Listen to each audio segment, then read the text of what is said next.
Hello and welcome, Zero Books viewers, and also to fans of Acid Horizon. Today we have on the show independent scholar and translator Stuart Kendall, who has graciously agreed to join us to talk about the life and work of writer Georges Bataille, a complicated but crucial figure on the landscape of 20th century French thought. The reason why I and others on the podcast find Bataille's work so important is not only his influence on what would become post-structuralism, but also that his work finds itself in a long-standing debate in philosophy, which is the political relevance or usages of Nietzsche on the left. That said, Bataille himself brought to us a set of unique philosophical concerns and concepts with extended political importance, some of which we hope to unpack today. But before we begin, I want to introduce Stuart, who has been a vital link in bringing Bataille's work to the Anglophone world. He is the translator of 7 of Bataille's books, including Inner Experience, On Nietzsche, and Louis Trente. Not to mention, Stuart has also written on Bataille in his book, Georges Bataille, from the Critical Lives series. And he also wrote an essay that we'll talk a little bit about today entitled The Horror of Liberty. Stuart, once again, thank you for joining us on Zero and Acid Horizon today. Well, thank you for having me. Perhaps a good way to start and to get to know you better is to talk about your work in general. And in various places online, I saw that you have been dubbed as an independent scholar. Could you describe your work? How did you get into the work of Bataille? And how did you earn the privilege of publishing so many translations of his major works? Well, I would say there's a bit of meandering to my path, or there has been. I have a PhD in comparative literature, and Bataille's been a major interest of mine for a long time. However, Bataille sort of falls between the cracks or off the map in some ways. So I've been a professor of humanities at various schools. And for the past 11 years or so, I was a professor of design theory at the California College of Arts, which I found to be particularly gratifying because it's a place where you can take some ideas, theory, and put them in practice, put them in the hands of people that are making things and see what kind of results they bring to the world in terms of designing objects or systems or interactions or experiences. So that's something I've been doing. Since the pandemic began, though, I've relocated from San Francisco to New York, and that leaves me, let's say, unaffiliated, but also independent. Okay. As a thinker, I would say that I'm independent, or at least I try to be, thinking freely, that is. But within all that, Bataille's been a consistent thread of my inquiry, partly because he's such a great lens through which to view so many problems. He's a person or figure through whom we can read the, kind of entirety of the 20th century landscape of artistic and intellectual practice, of various kinds. So one of the things that we'll probably talk about today is the fact that Bataille stands as this kind of nexus point between disciplines from, let's call it high modernity, that came into their maturity during his lifetime. He gathered several of those threads together and tried to layer them on top of one another. And then that process led to his own thought. Bataille doesn't claim to be an independent thinker. He denies the personal mode of thought. And he's always interested in I would say, implicating others. That's a phrase I love to use. And that means speaking in their language, speaking to them, but also drawing them into his concerns. So Bataille speaks in this place that brings together Nietzsche and the Marquis de Sade, but also, the French School of Sociology, Durkheim and Marcel Mauss, these kind of figures, psychoanalysis, German philosophy, he says, but really he means Hegel. So he brings a bunch of these kinds of things. And of course, literary and artistic trends, primarily surrealism, with which he was involved. He brings all those things together, and that lets someone like me read into all those things. Bataille was friends with a lot of those figures or intermediaries who studied those figures. So you can see that intellectual history. You can see him pushing back and moving forward and all those kinds of arguments that go on. And that, of course, creates this real rich compost of thinking, which does, as you mentioned, inform the next generation of thinkers. Bataille is someone who provided a crucial alternative for the existentialists, or against the existentialists for the post-structuralist generation. So if we want to understand what happened before post-structuralism, Bataille's our guy. And if we want to understand the center of post-structuralism, if it has a center, Bataille also is our guy.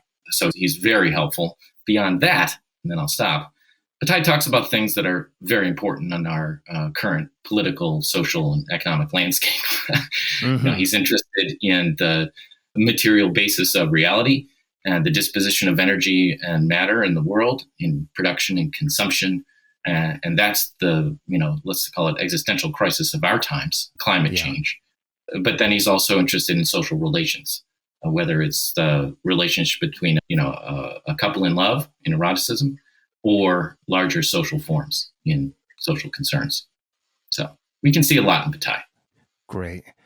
One of the places that I want to begin the deep dive into Bataille's ideas is this idea of the Nietzschean turn on the left in French communism that was prominent in some of the circles that Bataille had operated within. I'm thinking specifically of the College of Sociology and the group, or the infamous group, Asafel.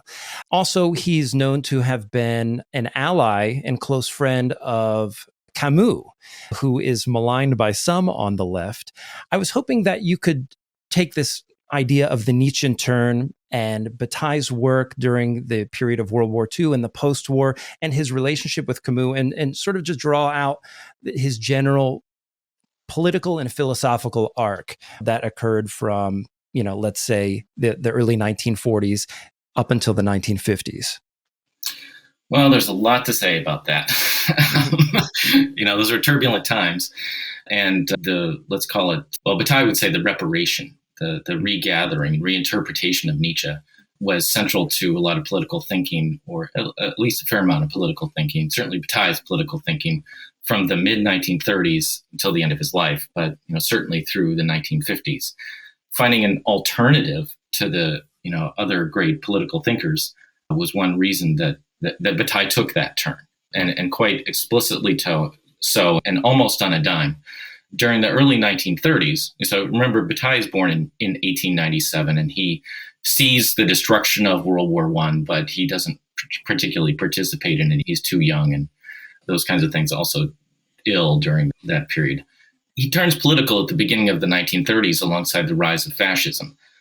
At this point, he's still casting about for himself. He has a fundamental insight into how the world works, the mechanisms of materiality, what he calls base matter, and modes of expenditure, which are his major concerns.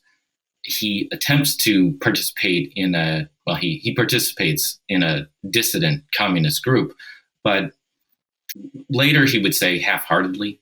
When we read those essays from the early 1930s, they don't seem half-hearted at all. They seem some of the most prescient analyses of communism and fascism that have ever been written. So there's something to say about that. But Bataille loses faith in the communist project, the International Workers' Movement, by 1934, 1935. And by the beginning of 1936, he's casting about for a deeper direction that can counter fascism with its own tools, which is to say, the tools of myth and religion, of the passion, the potentially, let's say, the glamour of power that we get in fascism. Bataille wants to tap into those kinds of things, but of course to not produce the same sort of results that we have in a fascist totalitarian state, like obviously Hitlerian Germany or Mussolini's Italy. This is the moment when he turns to Nietzsche. He had read Nietzsche as a younger man, under the tutelage of Lev Shestov, a Russian dissident philosopher. But it wasn't until 1936 that he really starts reading Nietzsche and using Nietzsche's thinking for his own political and social thought. The key to that thought for Bataille is the notion of the death of God, which is not just the death of a supreme deity for him, but the sacrifice of all values. And the word sacrifice is important there.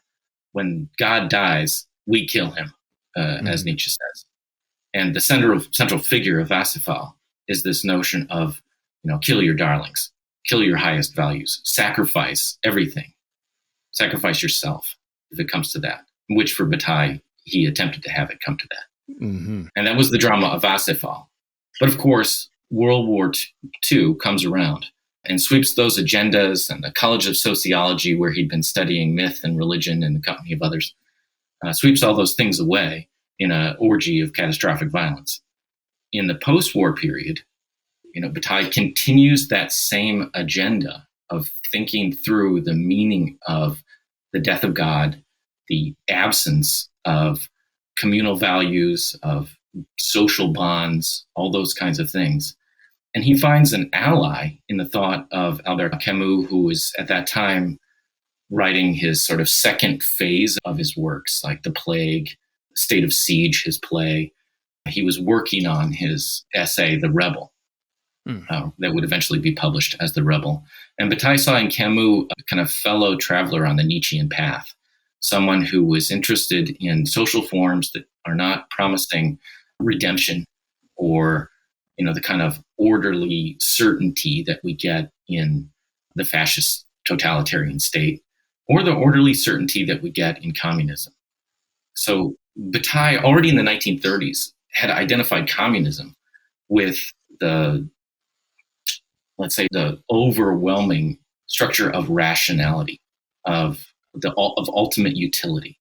So he has a particular reading of what communism is. And he shares that with others, but it's not necessarily the way that we think of communism today, certainly not in the United States. But for Bataille, communism stands for an organized society of absolute reason, even the tyranny of reason, the tyranny of utility, the tyranny of equality, even. And for Bataille, that tyranny of equality is a nightmare. Part of his reading of Nietzsche would emphasize the importance of rank, what Nietzsche calls rank, which is to say difference in society, that people have different capacities and goals and agendas. And this tension between a society of rational equality and a society of irrational difference and rank. Bataille chooses irrational difference and rank as opposed to rational equality. And this is where he and Camus are drawn together. You got to remember that everybody else in post-war French society was picking sides. So you have the Surrealist group who had, prior to the war, sworn adherence to and followed the Communist Party. They were in and out of dialogue with different factions within the Communist international movement. But André Breton wanted to be a communist of a certain stripe. After the war, Jean-Paul Sartre and the existentialists also said that we need to become communists. And Sartre was casting about for a way to reconcile his own philosophy of existential freedom with the communist ideal. And within that, Bataille drew close to Camus and said, maybe there's something here that can work, a society and a morality not based on redemption, based on passion over reason, based on what Camus calls the absurd. And so this is a moment of great dialogue between the two of them. But it's, it ultimately is going to be a missed opportunity. And I'm not sure how far we want to dig into this, but as you may have mentioned a little bit, Camus is a troubled figure in post-war French life. He's been resurrected, I would say, a little bit based on publications recently. But in that moment of the late 1940s, Camus was a great moralist. He was recognized as a great moralist in French thought, right? He had been the editor of the underground newspaper Combat, right? So he was a figure writing these editorials that motivated the resistance movement in France. So he was a tremendous moral voice. No one knew that was him at the time until later, when it was revealed that he was not only this celebrated novelist and essayist, but this great moralist. So Camus was someone to draw close to. But then, the late 1940s, as Camus starts to formulate the ideas of the rebel, which should be his crowning achievement, everyone piles on. And they say, hey, you got to be a communist. That's what Jean-Paul Sartre says. You have to stand with the communists. You have to stand with the workers' movement. And Camus was like, we can't stand together that way. This is a book about rebellion, not about joining. The Surrealists say, you're dealing with figures that are close to us. Rimbaud, Lautréamont, the Marquis de Sade, but you're denigrating what they have achieved. So André Breton attacks Camus. In other words, Camus is simultaneously this like beloved figure, and he's this figure who becomes a figure and lightning rod for attack. So within the next couple of years, as Bataille is struggling to write a book on Camus, politics, and morality, people pile on to Camus, and he becomes a less, let's say, attractive figure with whom to be associated. And maybe he just brings a little bit too much baggage. I see. Ultimately, within that moment, as Bataille is trying to figure out with whom he is speaking, who is his, community of those who have no community without a center, community without redemption, Camus kind of moves away from that. In my interpretation, he just carries too much baggage. And Bataille recenters his argument on the question of Nietzsche or communism. Right. Well, maybe this is a good time to kind of go back a little bit. I think many of the viewers of this channel, might be hearing this and hearing the ideas that Bataille had, and maybe even Camus had about equality, about sovereignty. And several of the people who might be listening might be Marxists, and their hackles are up at this point. When we look at the ways that Nietzsche has been appropriated, prior to Bataille and Camus, we have Nietzsche's sister, Elizabeth Nietzsche Forster, who used several of Nietzsche's ideas, especially those in the Nachlass, to embolden the ideas of the fascists. And maybe in some sense, were very selective about their interpretation of Nietzsche, what sort of items that they pulled from his corpus. And there's an extent to which, at least at one time, Nietzsche was identified with the Nazis. I think even Hitler carried Nietzsche's cane at one point. Then came the question of, how was Nietzsche misappropriated? How was he misread? And what did Bataille and maybe even Camus do to resuscitate Nietzsche in such a way as to undermine this fascist usage, and maybe even then use that as the leverage with which to critique communism later on? Maybe you can start with the fascist piece first and then move forward. Yeah, all of this stuff is fascinating to me in many ways, even though that fascination itself risks, I want to say here, the taint of scholarship. I think that's an important thing to think about, particularly with your opener about my status as an independent scholar. Bataille was, let's say, something like the second generation of French. He was part of this kind of second generation of French readers of Nietzsche, right? Nietzsche dies in 1900, and his works were already beginning to circulate in a kind of quasi-literary milieu in France, being translated and these kinds of things, and spreading internationally as well. But among whom and in what ways? How are they read? We can look to figures like André Gide in his book, The Immoralist, also from 1900, and see the appropriation of Nietzsche in a kind of nascent form. But there were other folks who were bringing Nietzsche to France in a more, let's say, scholarly way. And, the engagement with Nietzsche in France, but also internationally, was widely varied, as it still is. And I think this is a key question is, how should we read? When should we read? What should we read? What are we doing when we're reading? And Nietzsche is a sort of prime example of this challenge of interpretation, or of the history of interpretation. Who was right? Who was a better reader of Nietzsche? What is it to be the best reader of Nietzsche?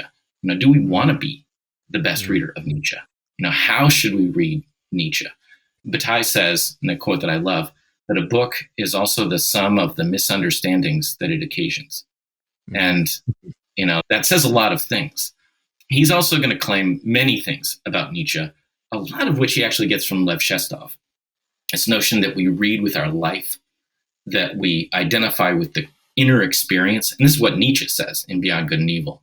We read somebody not just for their words, but for the inner experience. That's his phrase, that the words occasion within us. And Bataille thought that's what he was doing with Nietzsche. Even though there was this long period when he didn't read Nietzsche at all, he thought he was reading Nietzsche with his life, or he tried to. Now, that's not to say that he read all of Nietzsche or read Nietzsche very well at all. Maybe we should step back, though, as you were suggesting, and talk about some of these other interpretations of Nietzsche. Sure. As you mentioned, Hitler visited the Nietzsche archive. And this was a moment when he was solidifying his hold on power, at the beginning of his regime. And he was looking for pretty much everything. He's trying to appropriate any form of legitimating influence that he might.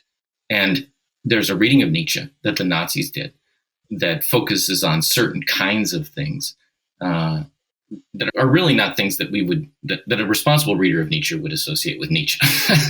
There's a lot of misreading in the fascist reading of Nietzsche, if not an entire misreading of Nietzsche.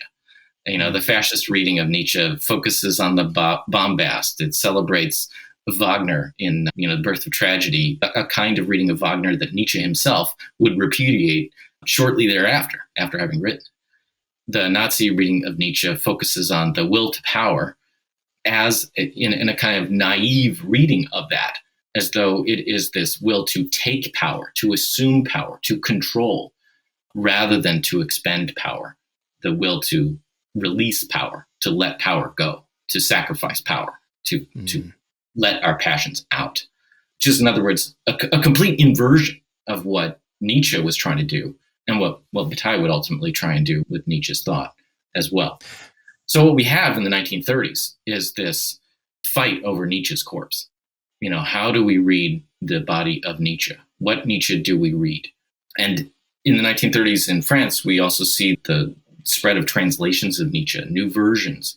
The Will to Power is translated and comes out in 1937 in these 2 volumes.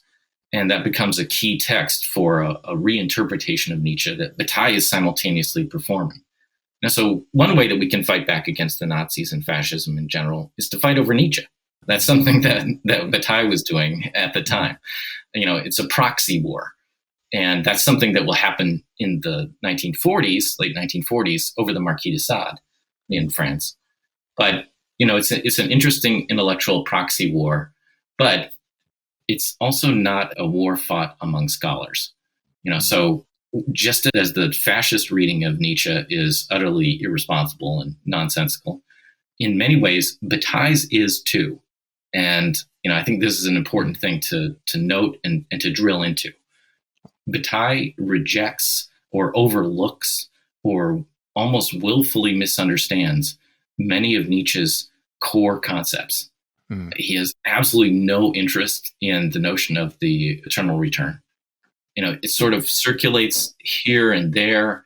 It's a story that Bataille tells about Nietzsche, but it's not a valuable thing for him. He doesn't sit and wonder what it means. Pierre Klossowski, Bataille's sometime collaborator, will ultimately try to puzzle out the potential meanings of the eternal return, in his famous book on Nietzsche and the Vicious Circle.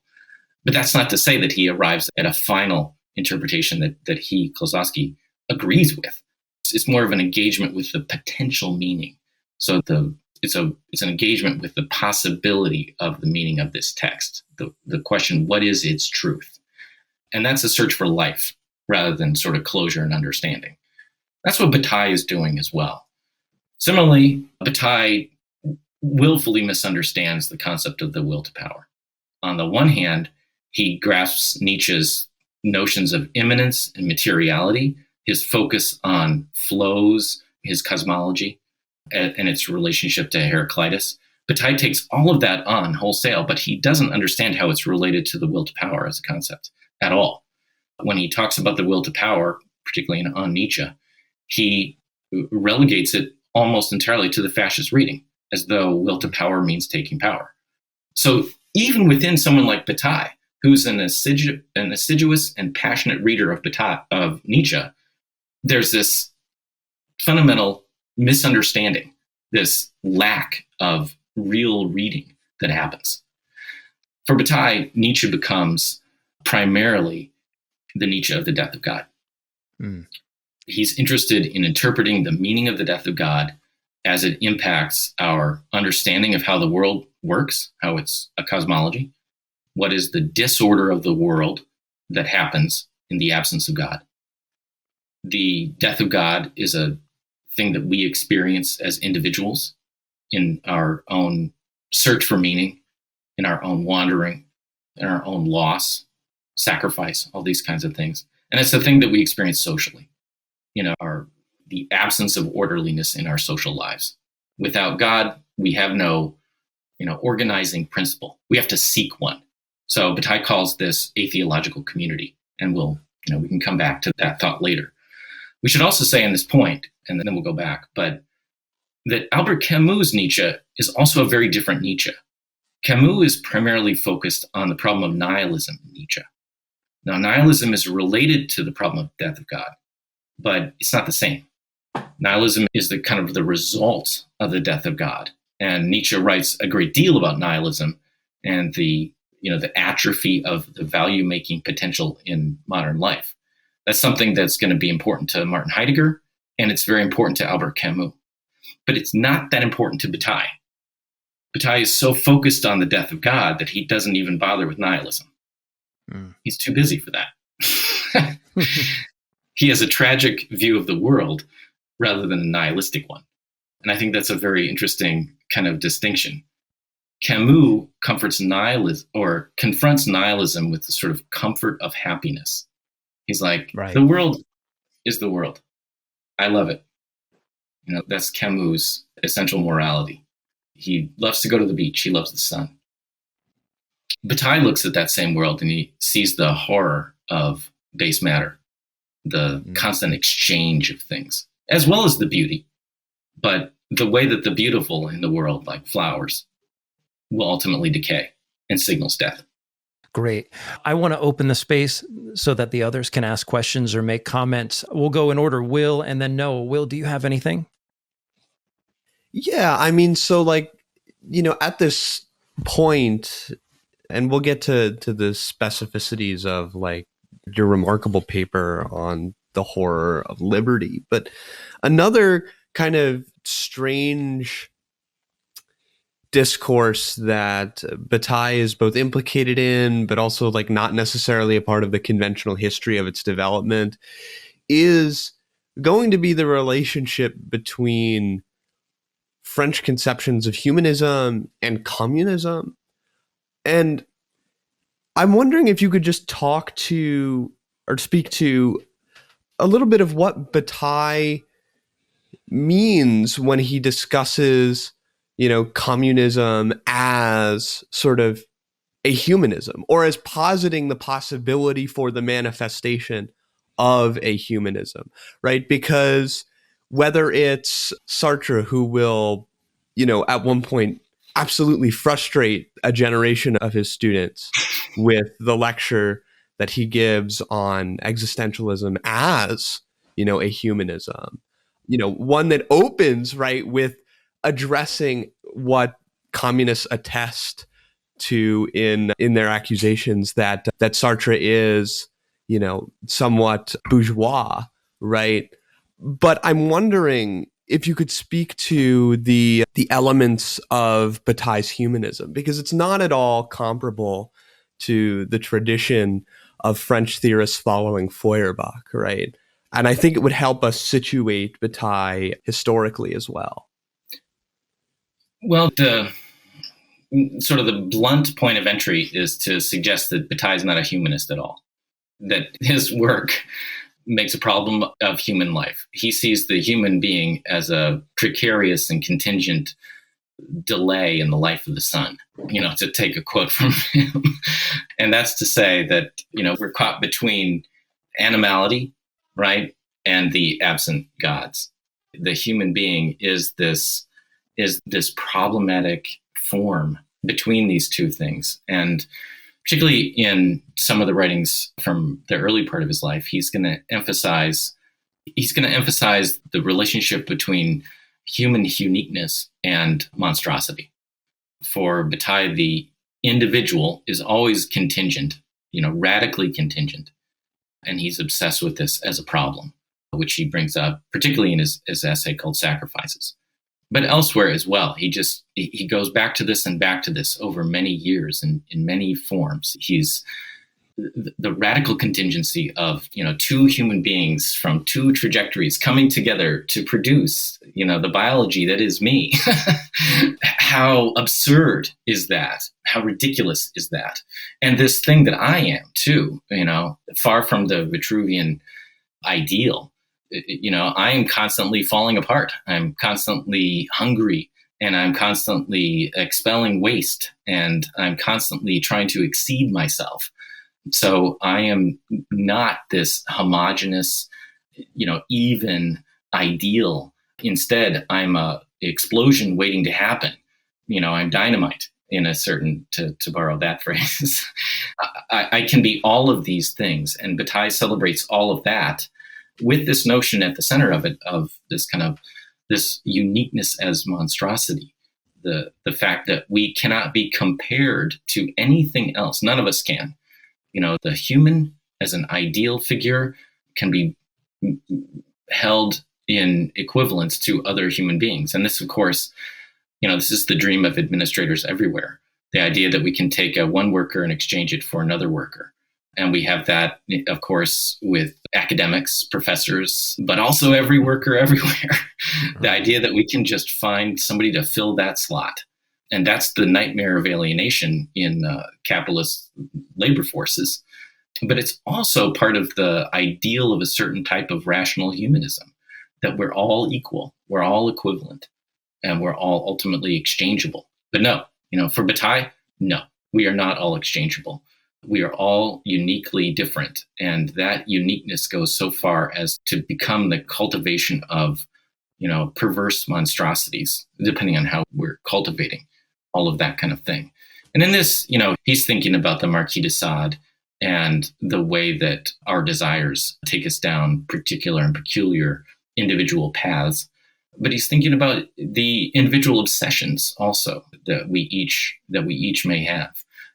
For Bataille, the cultivation of our own uniqueness is part of his ideal. That's another thing, of course, that he gets from Nietzsche. Nietzsche also believes in the radical uniqueness of each of us. How do we become who we are? Who I am. Even using the word we in that sentence is not quite right. Become what one is. That's the Nietzschean ideal. And that's just not a humanism in the broad sense of that term that we do have in a lot of, kind of communist thinking, a lot of progressive thinking. What we want to do is recognize everybody as an equal human with equal shares. But for Bataille, that's a nightmare. No, we don't want to recognize everyone equally. We want to recognize everyone's difference. And so this tension between, equality and equivalence and the recognition of difference, the celebration of difference is, that's the core of one of the cores of the, political challenge that we're facing in our time. Which of these two things will win out? Is it a politics of equality or a politics of difference? Bataille definitely drills into the politics of difference, which is something, of course, that we see in the post-structuralist generation as well.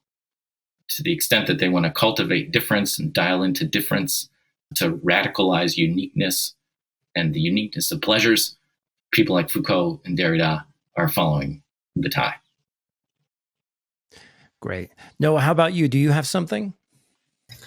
Yeah, the thing that I've struggled with the most maybe is because, as we've discussed internally, that he doesn't clearly enunciate necessarily, at least from what I've read, is his metaphysics, or how he uses, things like continuous and discontinuous being, and how he frames it with eroticism, right? And he talks a lot about, I just finished the Icarus Share Volume 2, and he talks a lot about the totality and the universe, and, and I also maybe why is eroticism his way into that? And because that was my entryway into Bataille. I didn't have anyone else that talked about eroticism really. And I thought it was interesting. And then I'm getting hit with, this kind of weird metaphysics that I'm not totally sure like where he's coming from with it. So maybe just kind of wanted for my own edification and others just to get a clarifying point on that. Yeah. I'm going to shy away from the word metaphysics because it brings us a little too close to the history of meaning in some sort of transcendental or transcendent sense, which of course Bataille would reject. However, Bataille definitely does have a view of the world as an immanent continuum. And so there's a lot of things to say here. and hopefully we won't get lost along the way. But one of them is, as I mentioned earlier, that Bataille always layers his work with the jargon, the language of or discourse, the terms from different disciplines. So you're reading one book from the early 1930s, and Bataille sounds a lot like a Hegelian psychoanalytic sociologist. You're reading Bataille from the late 1930s, and he sounds like Nietzsche, or he's trying to. You read Bataille in the early 1950s, and he's still got those lingering traits from all of those fields that he's brought together. But by the 1950s, he's also concerned with the sort of clarity of communication. His writing from the 1920s and 1930s is clotted and gathered with hypertrophic metaphors, which are galvanizing. We love to read his metaphors, but they can also be confusing. In his writing from the 1920s and 30s, he often lets his adjectives do a lot of the work. So he'll call something sadistic, and it owes something to the Marquis de Sade, but we're not quite sure what. So how are these things modifiers? How are they not? In the 1920s and 30s, that's more of a problem. By the 1950s, there's less of that adjectival metaphoricity in his writing. He's trying to be clear. He's trying to communicate. So part of it has to do with separating out the history of that terminology, seeing what discipline it's affiliated with, and just kind of clarifying those things. Now, all of that said, this thing that you're asking about, which is his worldview, and how does it all link together? Bataille had some kind of a crazy experience in January of 1927 when he had a transformative view of the world. He had a vision, let's say, and we don't need to necessarily dwell on that. But after January 1927, he writes The Solar Anus, and he begins to formulate this vision of the universe that is a vision of energy and matter in constant exchange and conflagration. And he, where did that come from? He'd already read Nietzsche. He'd already read the Marquis de Sade. He'd already read Freud. He was beginning to read Hegel to some extent, though Hegel wouldn't be a meaningful figure for him for another 8 years. Later in 1927, he read Heraclitus, and he read Nietzsche on Heraclitus. And that is probably the closest thing that we get to a core figure for understanding how Bataille sees the mechanisms of the world and the processes of production and consumption, of, utility and waste, sacrifice and exchange, and all of that. The world as war, as Heraclitus describes it. That's the way that Bataille sees everything. And what he does, after that fundamental insight, is he looks for ways to first develop it into a kind of anthropological mythology in the late 1920s. And then he turns it into a political philosophy in the 1930s. And then he turns it into a method of meditation and personal experience in the 30s and 40s. And then he tries to do all of those things in the volumes of The Accursed Chair. So he's deepening and expanding and clarifying that vision of the world as these kind of processes of exchange. And so we could point to places where he's a little bit more clear about that or a little bit less clear about that. But seeing this world as a world of conflict and exchange is crucial to seeing the world the way that Bataille sees it. Now, within that, he's going to use two competing kind of topographies or topographic metaphors to divide the world up and to see how things work. And here, if we had a whiteboard, it might be a little bit helpful. But basically, he sees the world as either caught on what he'll call a homogeneous plane. And this is from his writing from the early 1930s, The Psychological Structure of Fascism, or his essay on the use value of the Marquis de Sade. Things are either homogeneous or non-homogeneous, which is to say heterogeneous. The homogeneous I think of as this kind of horizontal plane of equality, where everything is useful, rational, orderly, bound together by its sameness. Or, the opposite, the heterogeneous, which I think of as vertical. The heterogeneous has base matter, which is lower matter. That also is going to then include things like plant and animal life, the pure minerality of the world. But ultimately, what he'll call the continuum of matter or death. This is the low. And then above that, of course, that entire region is the formless. But above that, on let's call it the upper quadrant of the heterogeneous, we have things that stand out in their, sacrificial expenditure. So these would be charismatic figures, heroes, kings, people who break the rules of the homogeneous, and human practices that break the rules of the homogeneous.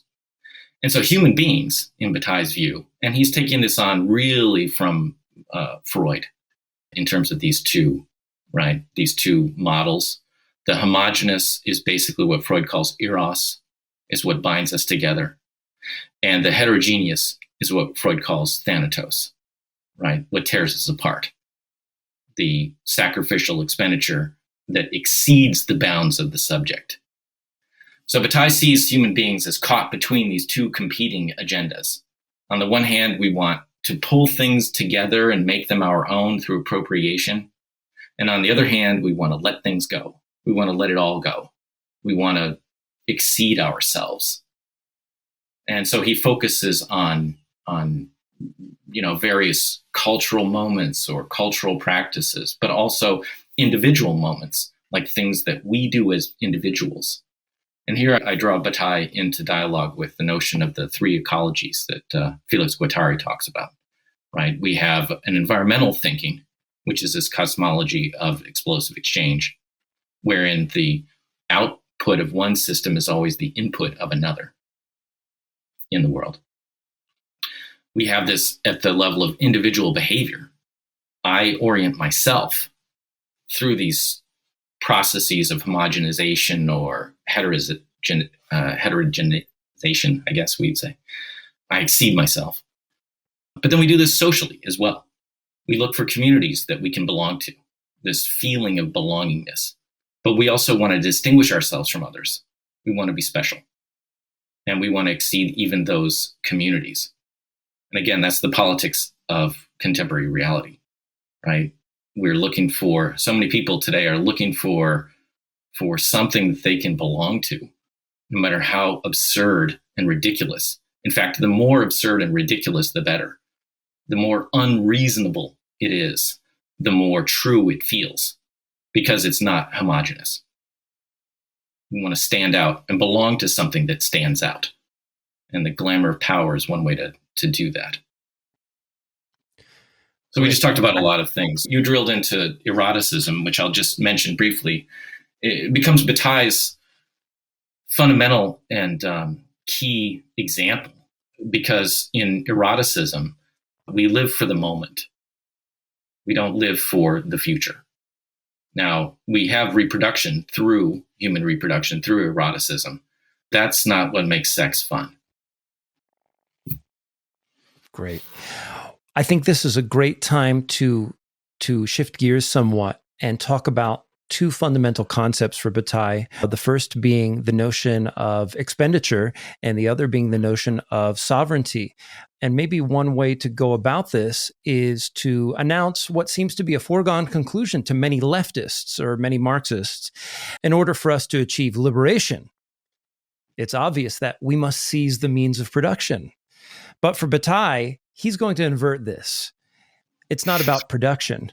It's about consumption. In fact, if we make the seizing of the means of production a kind of priority, we will tend to submit ourselves to the trappings of labor and productivity. In fact, what makes us free, what makes us feel enlivened, is this idea of consumption without labor. And on Acid Horizon, we've talked about these concepts on a previous episode about Bataille, but we would love to hear it from your mouth, Stuart. What does Bataille mean by this notion of expenditure or glorious waste or flagrant consumption? And what are its liberatory possibilities? And then maybe you could talk about how does it connect to this notion of sovereignty? Yeah, so these are core concepts for Bataille, and also, I think core concepts for all of us, and very important things to think about. Sovereignty, he defines in his book, Sovereignty, as life beyond utility. Mm-hmm. So I think is a very helpful sort of one sentence definition that brings this term for him into dialogue with many other kinds of things. And we can say more about it, and hopefully I'll remember to come back to the genealogy of the term sovereignty as he uses it. It becomes a problematic term, obviously, because we think of sovereignty and we think of the sovereignty of states, which is not what he's talking about at all, or political sovereignty, the sovereignty that means independence. Whereas Bataille's always a relational thinker, and he's interested in how our processes of expenditure relate to our relationships with others and our situation in the cosmos. To pull back, though, slightly to this notion of expenditure that we're talking about, one of the key things to thinking about expenditure in the way that Bataille does is to recognize, as he says in his essay, The Notion of Expenditure, there's never any pure expenditure. There's never any pure production. There's never any pure consumption. We can't have, one without the other. So it's always a question of balance and finding the right balance or relationship between these two types of things. So we may focus more on, say, production at some moments, but we are doing that so that we can have consumption at another moment, or because we have an utter blind spot to consumption. Clarifying our thinking about consumption and our perception of consumption becomes Bataille's core project, if you will. This is what he's trying to do. He's getting us to see consumption alongside production and figure out how to regulate the two, or to set the two up in the best possible way. And this all becomes, so let's say, slightly complicated, because it sounds like he's ultimately talking about utility, right? If he wants to just find the right balance of consumption and production, that's a utilitarian goal. And it certainly is. It's an ethical goal. He thinks that if we don't have the right balance of production and consumption, that we're going to be blind to our processes and habits of consumption, and that's going to lead to terrible things. In the 1950s, that seemed to be leading towards, World War III. It was the stockpiling of weapons. It was unconscious, processes and alienated labor. By focusing entirely on production, we don't know what we're doing.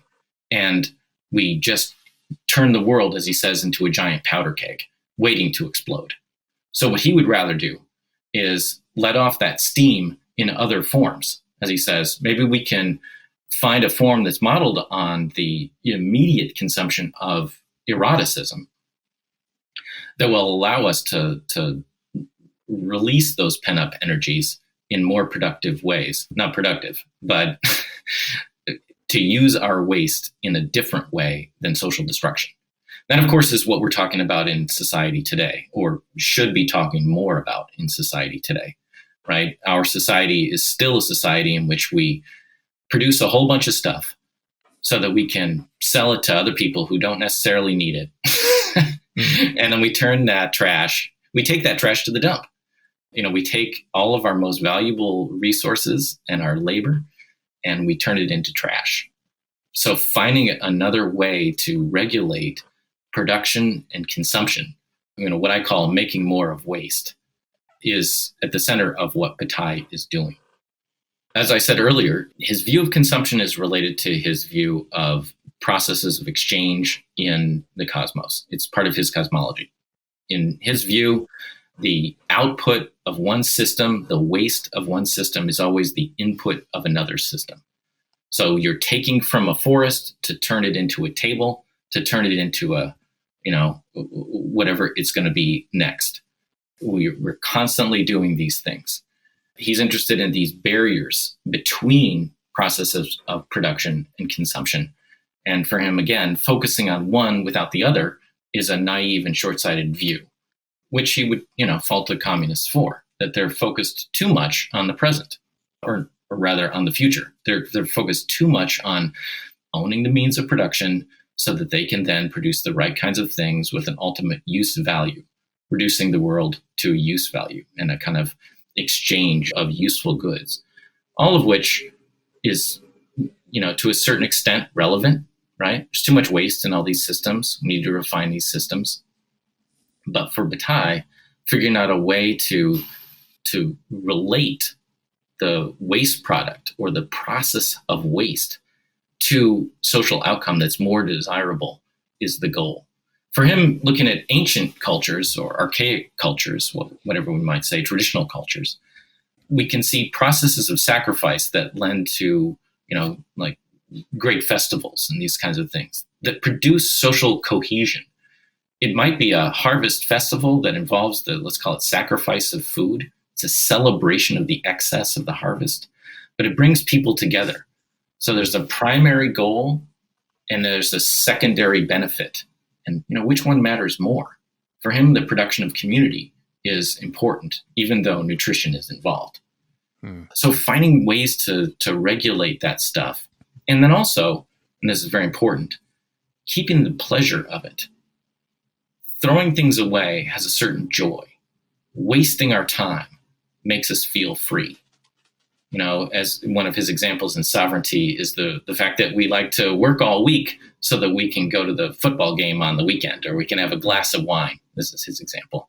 We can have a glass of wine at the end of the workday.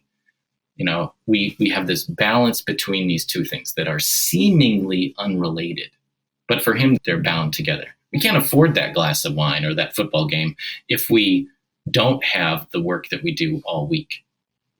How are they related? A world of perfect utility for him not only is a utopian dream, but it's also a utopian nightmare. The world where everything is useful, where we're doing everything in the most efficient manner. For him, following Freud, that's unreasonable and undesirable. Similarly, living for pleasure at all times is impossible. We can't do it. We don't have the energy for it. Some of us may have more energy, but all of us are this balance of kind of production and consumption. And that's also to say circulation. Now, again, for me, working with designers, as I have been over the past several years, when we're thinking about making an object, we're thinking about how it participates in a stream of resources and manufacturing processes, but also how it participates in a stream of waste. In the world of design, we call this cradle-to-cradle design and upcycling, these kinds of things. The idea is to design an object that will not create a negative type of waste, but that can produce, have other outcomes that have more benefit than going to the dump. And that is very much of Bataille's thinking. But in the world of design, people are ultimately and often ultimately focused again on this kind of utility. They want to make useful things that have a durable lifespan. And that ideology of durability and utility runs counter to Bataille. And it denies us the pleasure of waste, the pleasure of sacrifice. We need to change how we dress. We need to change the things in our house. Human beings desire this because it sets us apart. It's that heterogeneity that we have with ourselves, with the homogeneity of our own lives. So building ways, into the world, designing this kind of expenditure is part of what Bataille is talking about. And, I think all those things are crucial for us to recognize. There might have been a second part to your question that I've forgotten. No, but I'd actually like to maybe put a finer point, or at least elicit some examples in the real world today. Well, first of all, maybe a challenge. I'll give you a challenge, and then I will offer an example, and maybe you can address them together. You might have someone like a Marxist or some sort of state communist, for example, will say, well, all of the things that you're talking about are, have attempted to, we've made attempts to realize that sort of logic under liberalism, under capitalism, and without negating or fundamentally changing in some way the axiom of capital itself, we're not going to be able to reshape the reality in Bataille's vision. Now, maybe the example that goes with this is, things like cryptocurrency or NFTs, which I know many people who are enthusiastic about Bataille's work have announced as, okay, well, here comes this kind of egalitarian, semi-egalitarian mode of consumption that puts power in the hands of, micro investors or what have you. But, as we're seeing now, these things are firmly attached to the capitalist apparatuses, especially with respect to the vagaries of the stock market. And maybe they're not even creating community in the way that Bataille wants to. Like, how would Bataille really view these sorts of things? And what sort of alternatives might have Bataille envisioned, or maybe even you, Stuart? I mean, as a designer, maybe you kind of put your cards on the table a little bit here. What do you think about all of that? These are obviously huge questions, and I'm going to first skirt the question a little bit by admitting that Bataille failed. So Bataille tried to counter fascism by proposing the Acéphale community, this community, this atheological community. And when he speaks of the atheological community, this community of the death of God, this community without, that sacrifices its own values. It's a tragic community that comes together and has to ask the question, who are we? What do we believe in? Do we belong together? How are we together? And in that failure to recognize equality, we acknowledge difference, and we create this opening for a new kind of conversation that he calls communication, right? But that's not a very satisfying answer. This kind of atheological community. It's also hard to live with. Can we do that on a daily basis? Can we constantly question all of our communities and acknowledge our difference? Don't we need some, as human beings, don't we need to move through the world with a kind of shorthand where we can choose the moments when we're going to confront our own monstrosity? No, I don't want to walk through the grocery store and be confronted with difference at all times.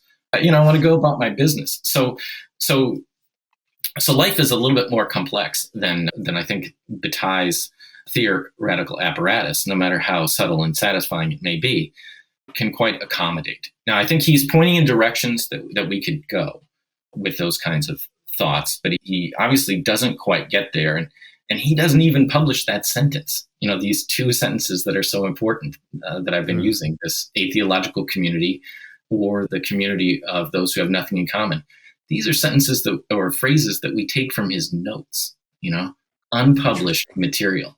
Even his book Sovereignty, though it's built out of papers that he published, essays that he published, is an unfinished book. It's a book he did not publish. He left it in manuscript form. He tore things out, and he published it in different places. So he published a lot of stuff, but he also abandoned a lot of the things that he published. His early writings from the 1930s, he published and then he did not republish. And that's to say that Bataille is an experimental thinker. He's trying to find ways, and he's dissatisfied, and ultimately, I think, dies before he can reach satisfying conclusions. That's not to say that doesn't give us anything, any excuses. This just gives us a place to start. And so what do we need to do? We need to, if we're going to follow Bataille, we need to pay attention to the material footprint of everything. And that means that rather than get excited about cryptocurrencies, we need to look at server farms. We need to see where the energy is that is holding these things. Rather than, going virtual, we need to go tactile. We need to think about the materialities of our life and learn to see materialities, see the cloud not as an abstract entity that Google owns, but rather as a material body of actual things sucking up energy. Where is that stuff? Where are those cords and cables? What's powering that? How can we think about energy and where it comes from and where it goes in society? So being attentive to those things and deriving greater satisfaction from those types of materialities is core to Bataille's work, and his method. Now, that can have vast impacts on a lot of things. If we think of all of our life, everything that we do in terms of its material dependencies and its material outcomes, the pleasures that it gives us, we're going to live radically different lives than people live in contemporary society. And here I'm going to point to things like the slow food movement, things like this, wherein, making your own food, growing your own food, cooking your own food, sharing your food. This is just a very rich area of literal consumption that is cultural consumption, that is the creation of a community that proposes living differently. So much of even our consumption of food right now, our food system is dependent upon unsustainable materialities. Shipping our blueberries from Chile or wherever, this kind of stuff, having some unknown, unnamed, paid delivery person to select our food and then also bring it to us, if not serve it to us. All those kinds of becoming virtual exchanges are antithetical to the kind of sacrificial, expenditure and consumption that organizes Bataille's life. Living more for the moment creates a more of a tragic acknowledgement of the limits of human power than we have today. So there's a fundamental truth to the Marxist agenda, which has to do with our alienation from our experience in the world. I'm calling it becoming virtual, that we have become consumed with ideas that are disembodied ideas, whether they be noble ones like equality or ignoble. We're caught in these traps. And so finding ways out of those traps is part of the problem that we're looking at today. Another part of the problem for me has to do with the way that we're struggling to invent new terms and terminologies. So on the one hand, I've been saying Bataille is interesting because he allows us to follow the peregrination of discourse through different disciplines and show us some of those limitations. But we're also, it seems to me, fundamentally incapable at this moment, and maybe this is just the exhaustion of our current political and communal organization, of finding new terms. We talk about communism and as though it has a monopoly on egalitarian society. We become one thing or the other thing. If you're not a communist, you're a fascist. Right. And adding more subtlety to our discourse. And I don't necessarily mean even subtlety. Maybe it's just a new word. But having it be something that lets us have access to the fundamental human experience that's at stake without necessarily bringing all the baggage to it. So on this point, and I think importantly, Bataille is someone who's deeply interested in what I'll call the experience of the sacred, the fate of the sacred, this kind of experience that takes us beyond ourselves. Now, I've been talking about this for a long time with different people, and when you say the word sacred, they immediately talk about religion. They talk about established religions, whether it be the major monotheisms or other things like this. And that's a similar type of, monopoly on the meaning of a word.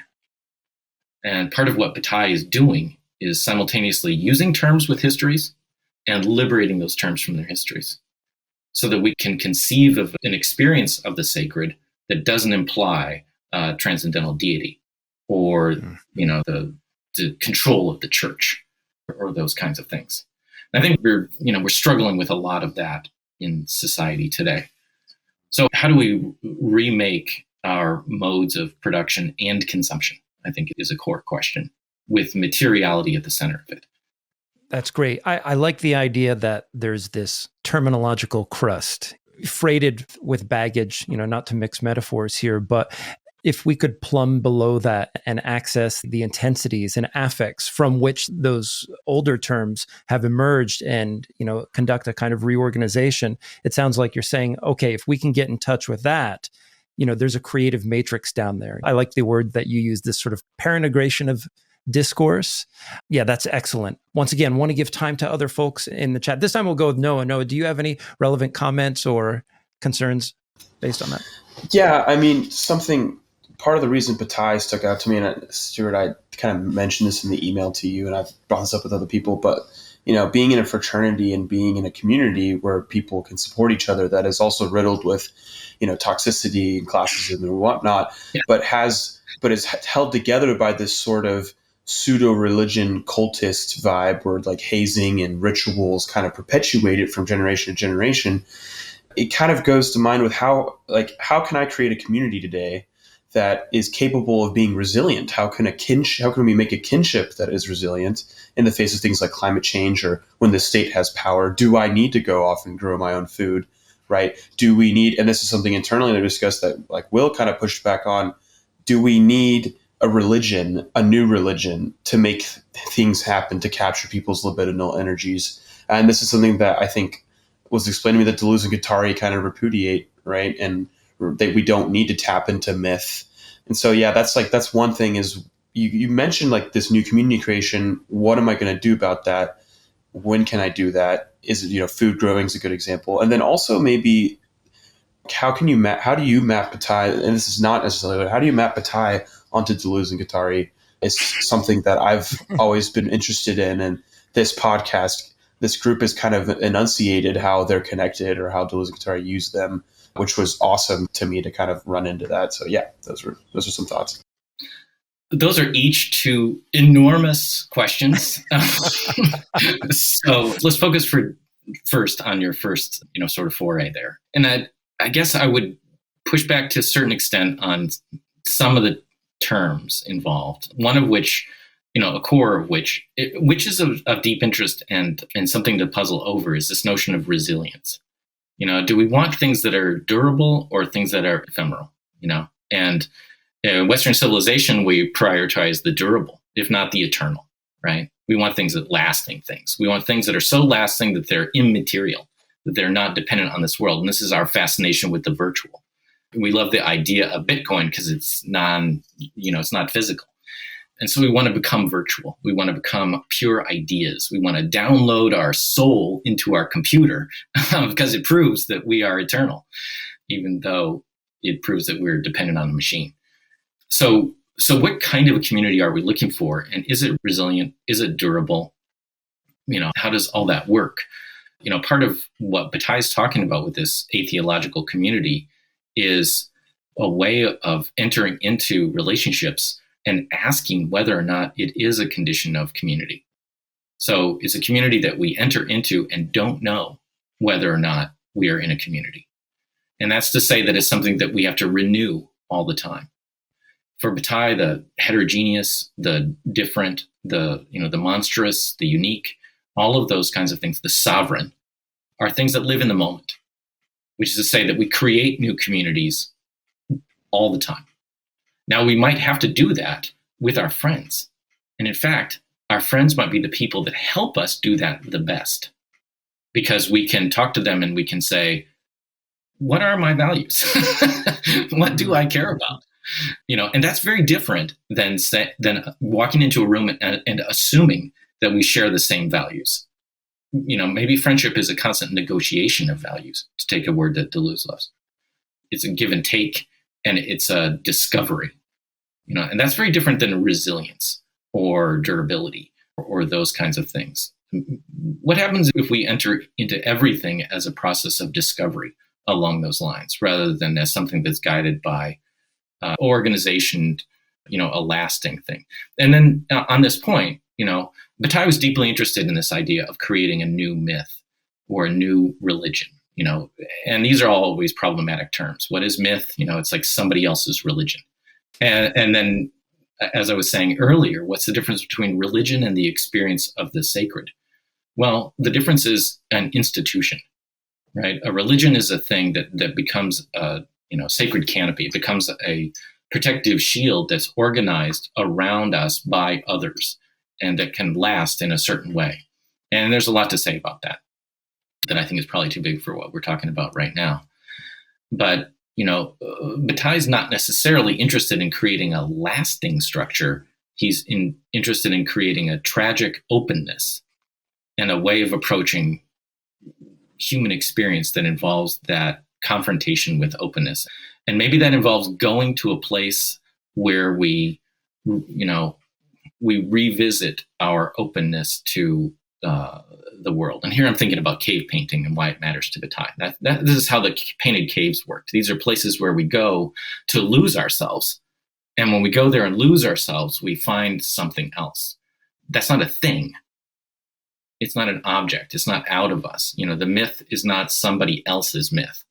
It's our encounter with our own self-loss. And that's the tragedy of the sacred for Bataille. That's what being in that experience is what matters most to him. So there's a fundamental lack there that motivates, what Bataille is doing. And it's a lack of both our subject is gone. It's a lack of the world. The world is gone.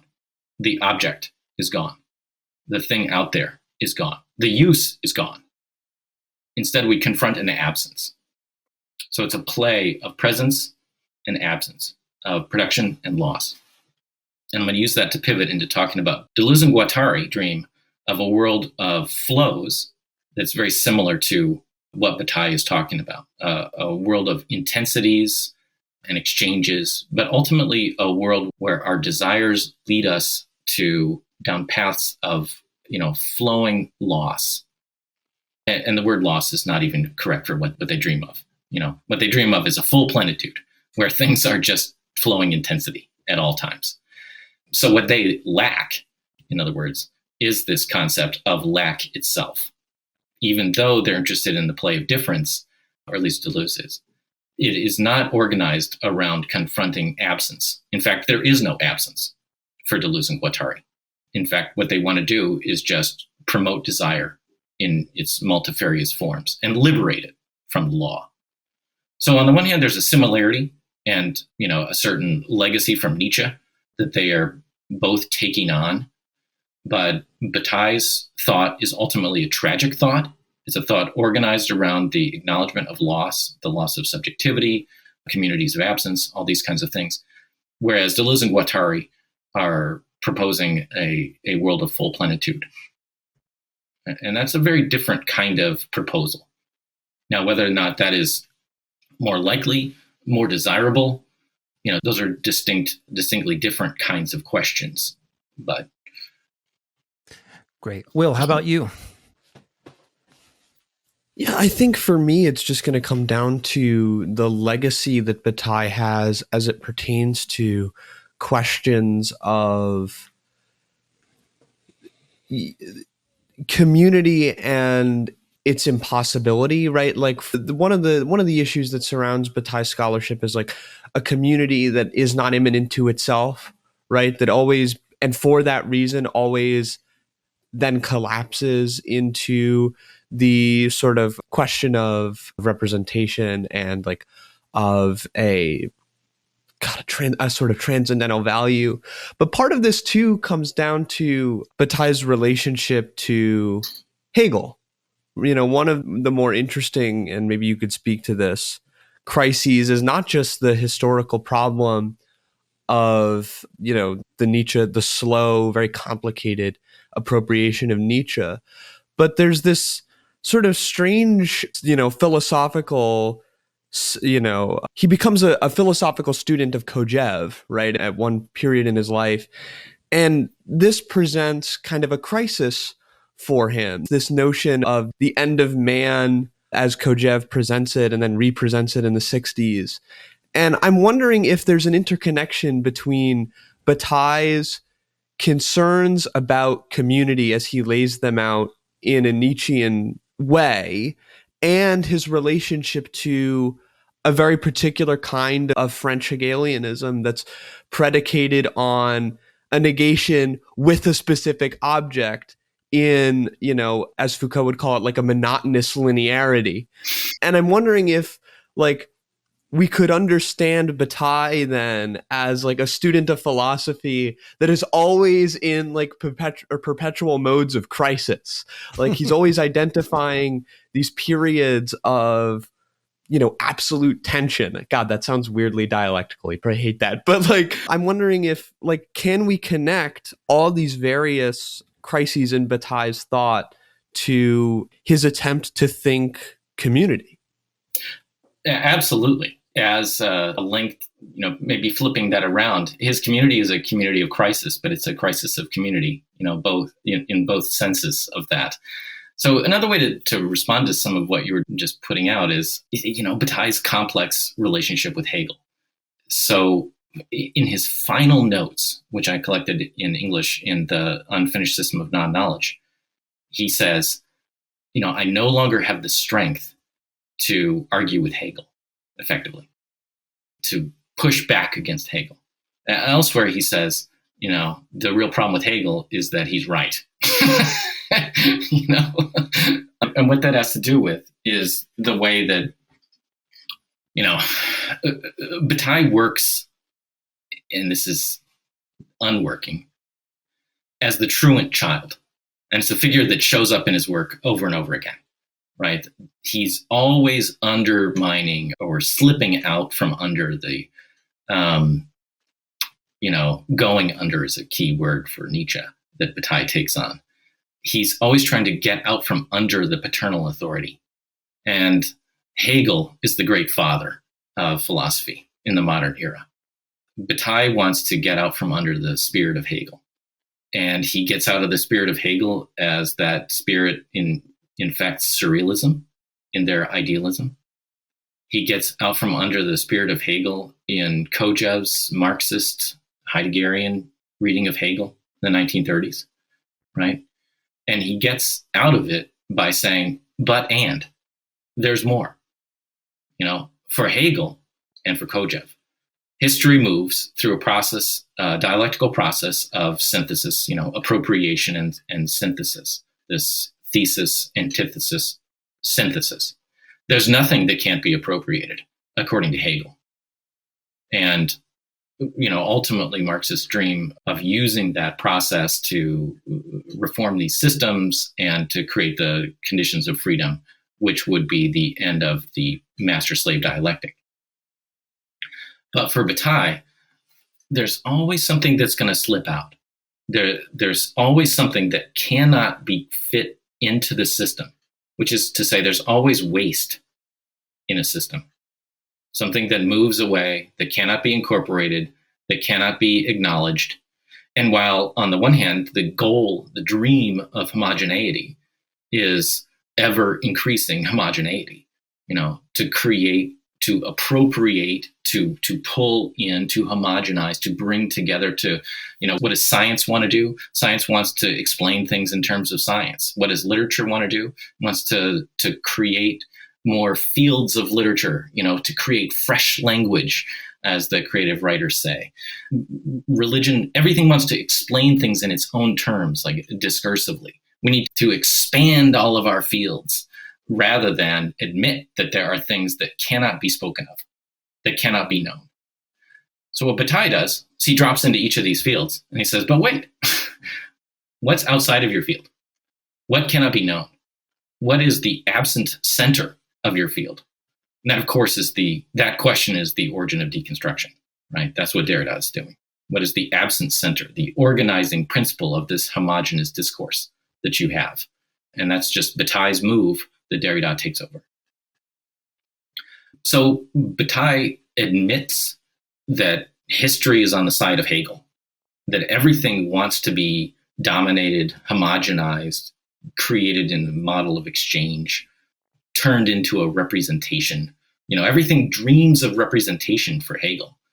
For Bataille, on the other hand, the real dream is the absence of representation, the acknowledgement that things cannot be shown, that my identity cannot be reduced to identity itself. There is no identity. That representation will always fail. And this is why the liberal dream will fail, because we cannot show everything, and we shouldn't want to. We don't all need representation. What we all need is freedom from representation. So Bataille acknowledges that Hegel is right. And then he takes the pleasure in undermining Hegel, which is the way he takes the pleasure in undermining Alexander Kojève. He invites Kojève to speak at the College of Sociology, and Kojève says, this is ridiculous. You guys cannot create a scientific discourse of community because community cannot be captured by scientific discourse. And, Bataille is undoubtedly sitting there, probably in the front row because it's his group, but sitting in there thinking, well, I'm going to the forest outside of Paris this weekend to work with the guys in Acéphale, and we're creating community of a different kind. So even as he's entering into dialogue with the arch-Hegelian Kojève, he's undermining that, whether it's on the weekend or directly to his face, as he probably was, in deep authenticity. And again, he keeps doing that all in all. And there's a lot more to this, which is to say that force of attraction, this attraction repulsion in psychoanalytic language, or appropriation expulsion that we have in the Hegelian thesis, antithesis, synthesis, that's the nightmare of history. The idea that we can make everything meaningful means that we can explain the worst atrocities of history. We can reduce everything to a problem in the history of capitalism, or a problem in the history of patriarchy, or a problem in the history of religion, and then we can just fix it. There's no problem. And that denies the uniqueness of suffering in all of its instances throughout history. We cannot make history meaningful, because history is, Hegel's phrase, a slaughter bench. But it's not a meaningful slaughter bench. It's just a slaughter bench. That those tragedies remain tragedies. And by acknowledging that some things slip out of the meaning of history, Bataille is acknowledging a space for tragedy and for breathless lack of representation. And that, of course, is important, because he's thinking these things while the Nazis are, perpetuating the greatest crime in the history of civilization. Well, I just want to say thank you, Stuart. You've done a phenomenal job of providing a very robust introduction to the work of Bataille. I'd like to ask one more question to take us out. And first of all, I'd also like to say I can think of no better weekend warrior activity than attacking Hegel. An interesting way to put things. Of course, our friend Adam, who couldn't be here today, is going to hear that. And now this is going out to about 100,000 listeners. I think a good way to sort of end today's conversation is on the topic of death. And I'm gonna put a plug in for something I've done myself. I have a tarot deck of philosophers coming out on Repeater Books sometime in November, and Nice. Bataille is the death figure. And one of the common threads in all of these concepts that we talked about today, ephemerality versus resilience, the notion of sovereignty, the notion of expenditure, and even the problem of recognition, is this concept of death.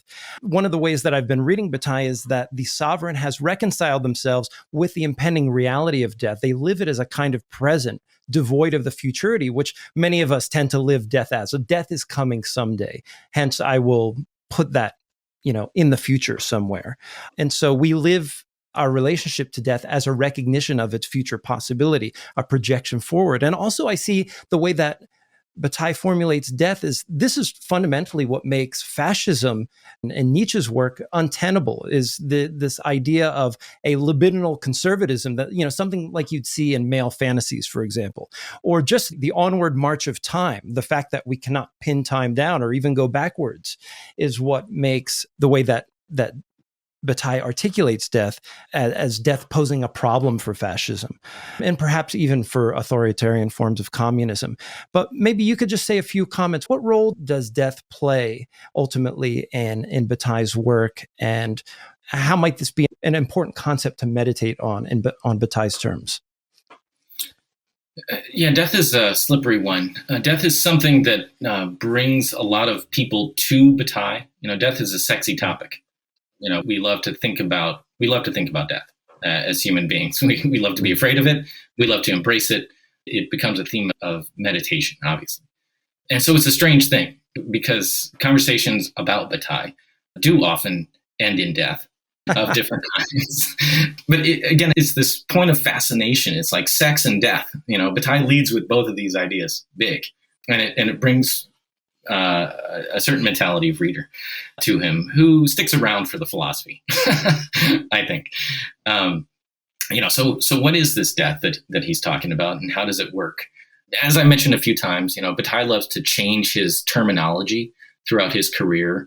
And at various moments he's using one word, and at other moments he's using another word, and at other moments he's using yet another word.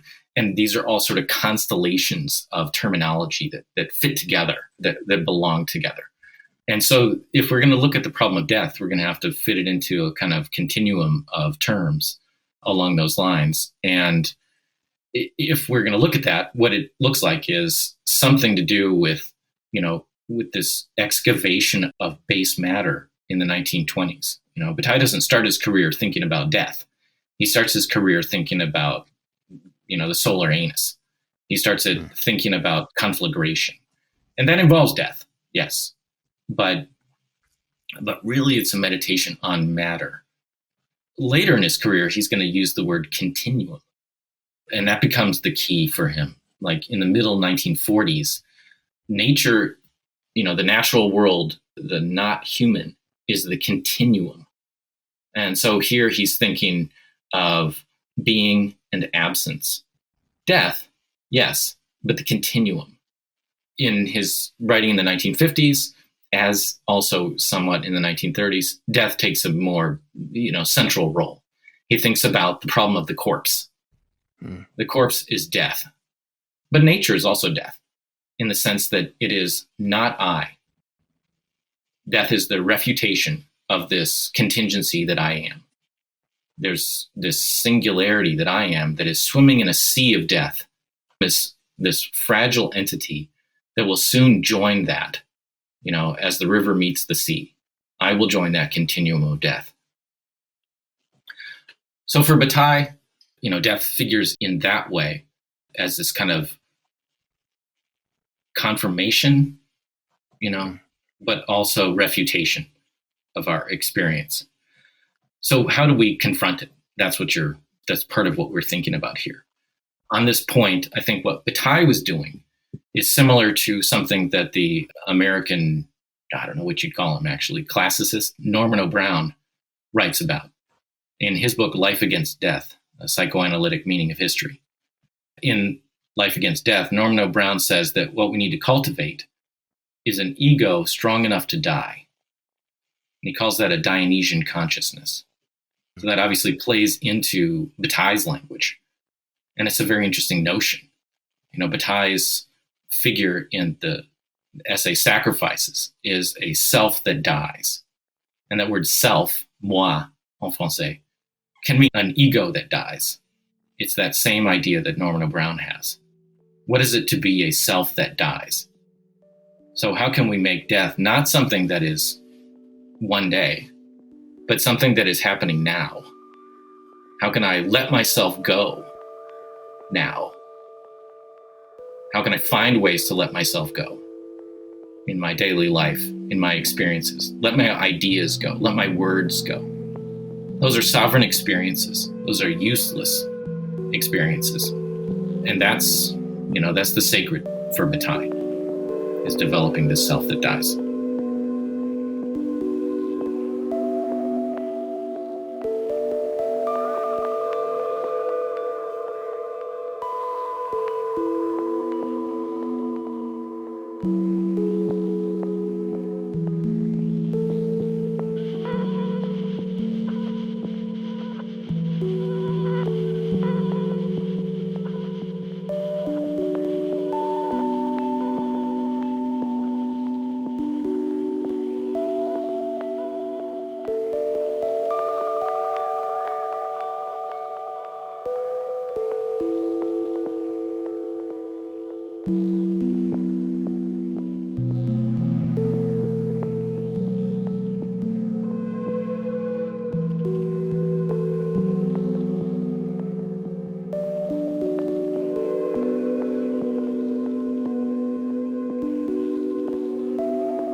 you.